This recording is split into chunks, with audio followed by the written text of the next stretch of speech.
Shore Sports Zone's coverage of the Marlboro Mustangs is brought to you by Hit Training. The U.S. Army Boys Basketball Game of the Week series takes us to Mustangs country. Our friends at the Army give us the chance to go in-depth on a great Shore Conference game each and every week. The Marlboro Mustangs off to a 7-3 start, a young CBA team looking to snap a 2-game losing skid. Marlboro started the season without dynamic playmaker PJ Ringel, who had a broken wrist. It's his third game back, and PJ is getting back into form. Ringel, one of the Shore's top soccer players, shows some nice moves here in the paint. Marlboro with a 12-4 lead at the end of one.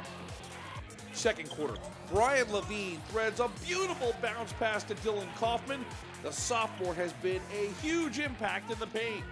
The Mustangs have size and a whole lot of athleticism. Check out Daniel Weiss running the floor. Marlboro was dominant in the first half. Ringel is playing with great confidence. Here's one of his 6 dimes. He finds Kaufman at the half. Marlboro with a 25-14 lead. CBA came out of the locker room all fired up. Sophomore Liam Kennedy has proven himself to be a consistent scorer in his young varsity career. He goes high off the glass for 2, and then more Kennedy. Great touch from close range. CBA on a 6-0 run, they would get as close as 5 in the third. Marlboro would weather the storm thanks to tremendous ball movement. Look at the passing here. Ryan LaRocca, the beneficiary, with a great reverse layup.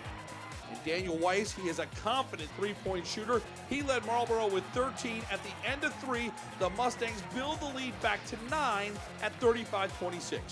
In the fourth, Marlboro pulls away. Look at this touch pass by PJ Ringel to Dylan Kaufman. Counted in 1. Kaufman all fired up. He had a dozen. Ringel takes Marlboro to a higher echelon when it comes to top teams in the Shore. PJ had 12 points, 6 assists, and 6 steals. Marlboro makes history, 48-33 over CBA. Mustangs athletic director Dave Ryden believes that it's the first Marlboro boys basketball win ever over the Colts. Jeff Billett's CBA squad played hard to the very end. There's no doubt that Christian Brothers will continue to evolve and be a much improved team by late February when the games really count. After the game, we talked to PJ Ringel about beating CBA for the first time in school history and his return from injury.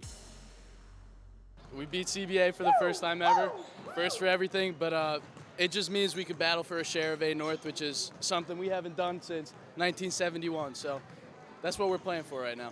It was frustrating. I was sitting watching my teammates battle every game, and now that I'm back, we get a little load off from everyone. So I go hard one quarter, Rye steps up the next quarter, Dan steps up, Dylan steps up, Justin steps up, Brian steps up.